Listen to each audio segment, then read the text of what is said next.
Hello, happy Sunday. So, which camera is this one? Yeah. Yeah. See if anybody shows up. I hope you guys have had a great weekend. I have. It's been beautiful here in Southeast Texas. I live outside of Houston and the weather has just been fabulous. It's been in the kind of low to mid 70s and so I have spent a lot of time outside enjoying the weather, enjoying my little splash pool that I have, and getting a little bit of sun. So anyway, this is the first of many, hopefully, live Q&A sessions. And as the channel grows, then I hope to meet you guys and have you ask questions or even answer other people's questions. So anyway, since this is my first one and I don't know if anybody's to know about it or not, then I guess I'll sit here and talk. But if you haven't watched my last YouTube, it's actually just a podcast. It's the audio version, and the audio is also available on all the podcast platforms: Apple, Google, Spotify, and iHeartRadio. Then I recorded the session today, um, where I am in my process. For people who are just now uh, running across me, I am still in the process of getting approval for the surgery. And I started my approval process the day before Thanksgiving. So I think it was November the 24th, something like that. And I started at 2:23, and I went through, had the initial evaluation with the surgeon, and I just met the criteria. I also have some other comorbidities. I have asthma. I have slightly high blood pressure, hypertension, some arthritis, some joint pain. So if you're wondering if it's just the weight that they go off of, it's not. It's not just the weight, but um, you have to have a BMI of at least 35, and I just made that. So I'm really conscientious about how many times I say and and and click my tongue or whatever, listening to my there I go my videos back, the audio. I realize how many times I say it, and so it's just, I don't know if that's what I do in real life when I'm talking to people or not, but I will work at not doing it so much. And I think it's just part of how I talk. So I don't know how much I can do about eliminating it totally without reading a script, but it's something I'm working on. Um, so I started in November, and I went through a series of tests in the end of December. I had a echocardiogram, a barium test into my stomach to see it dumping, and I had I had a upper GI ultrasound, and then in January I had a upper GI where they put you out and they do the testing and all that. The tests concluded that I had a pretty severe hiatal hernia, where your stomach is kind of pushing up into your esophagus. And whenever I talked to the doctor this last time about the surgery, he said that he would, once he's in there, see if it was bad enough to repair while he was in there or not. So he said a lot of times when you lose weight, that takes care of itself. So we shall see about that. And I originally needed to only have 3 nutritionist appointments, and I also had a psych eval, which was fine. but I finished the third nutritionist appointment March the 7th. And then March the 26th, I got a call from my doctor's office and said, we found out from Aetna, which is my insurance company, that I not only, bottom line is, instead of the 3 nutrition appointments, I have to have 12. And so when I first heard that, the policy with me, the nutritionist organization, was that the nutrition appointments had to be at least a month apart. So I immediately thought, are you kidding me? It's going to be 9 more months before I can have this surgery. And and so the lady from the surgeon's office, I think she's the insurance claims manager or the office manager. Anyway, we got on a call with Aetna, and they said, no, our policy doesn't have anything to do with it being a month apart. You could have as many nutrition appointments as you want to within a period of time. You just have to have 12. So it really kind of upset me, because if they had gotten that information up front, then I could have been having nutrition appointments more often, and had this, and had them done with in March as well, because I could have been having one a week. So anyway, so there's been this mad rush for me to cram all of these nutrition appointments in. I'm having 2 a week, which I guess, it's kind of irritating, and it's a little exhausting to do that. But at the same time, and I'm having to go outside of Methodist, which is the organization, Houston Methodist, Sugarland, to have my surgery. I'm going outside of that organization to get additional ones, because Methodist will only let me take 1 a week.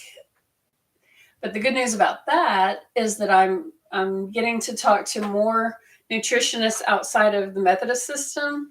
And I actually kind of prefer their information, their little ebook that they sent me. It was much more informative. There's a lot of resources that I'm going to share with you guys about where to get things, and things that you can do to get in all of your protein and your water, and different kinds of meals in the different phases.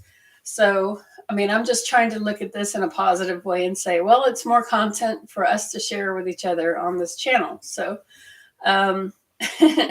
so anyway, my original,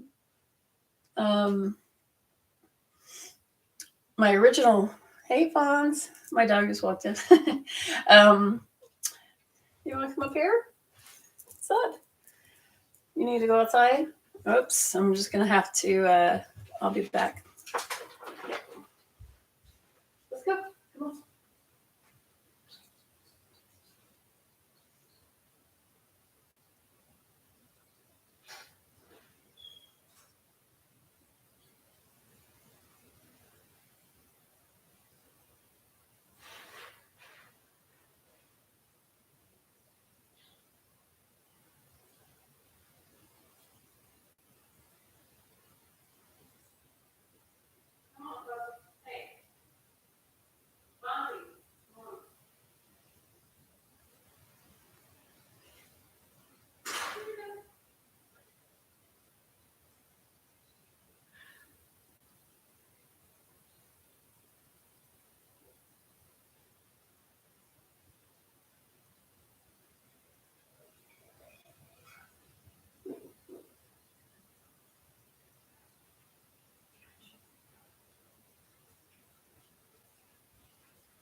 Sorry about that. I should have thought to let him out ahead of time, just to make sure that he didn't need to do that, but that's just the way it goes. So,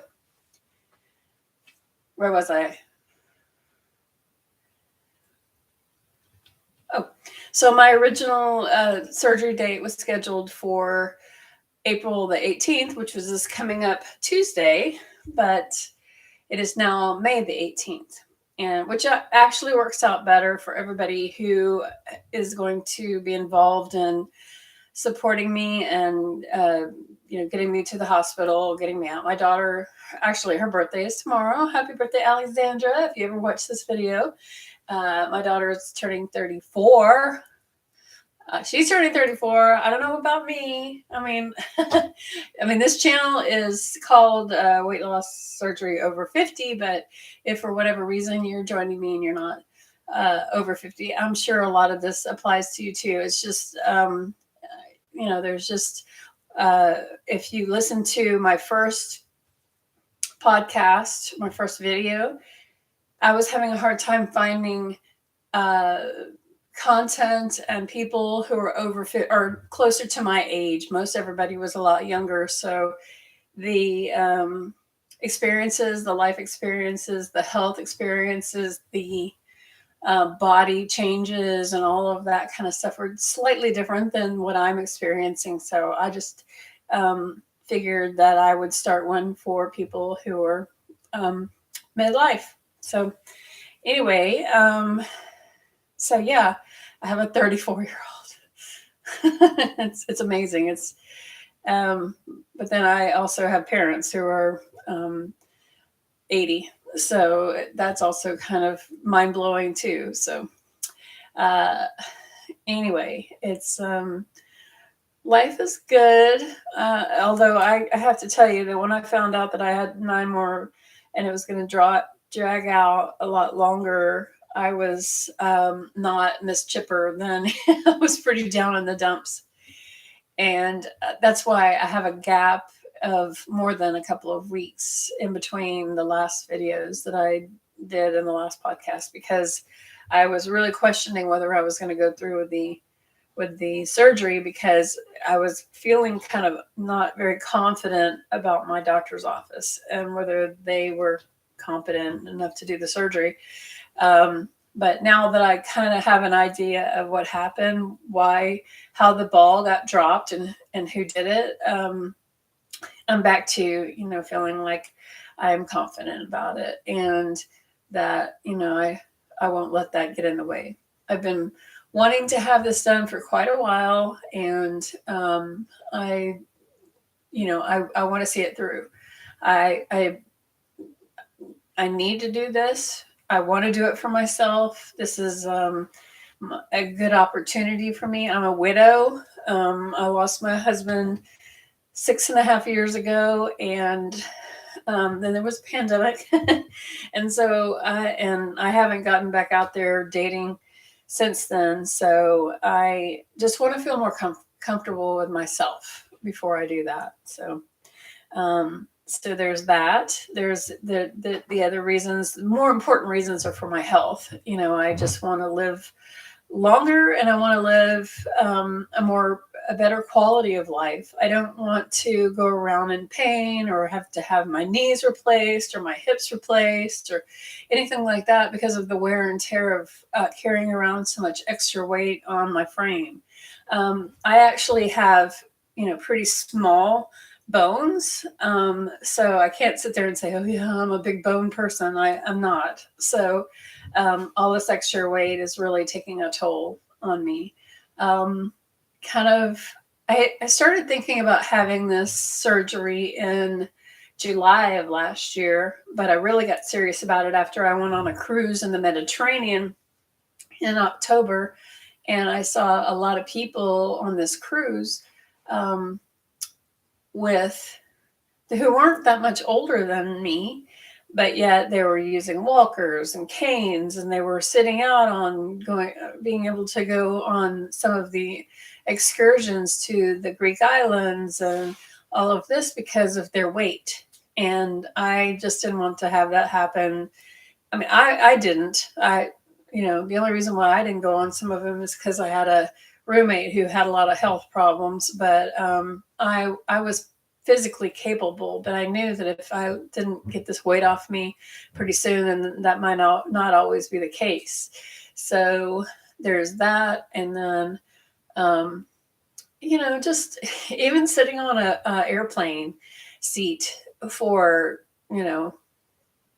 10 hours or whatever, it's uncomfortable whenever you're taking up the whole seat and you're having to squish in with maybe somebody else who's big too. And it always makes you very aware of how much weight you have on you, how much space that you're taking up. And it just made me feel bad about myself. So I decided then and there that when I got back, I was going to do something about it. And so I contemplated going to Mexico. Um, and during this whole period where I was having this issue with the insurance and I mean, all everybody had something to say. All my friends had some kind of an opinion to lend to it, and you know, uh, there was everything from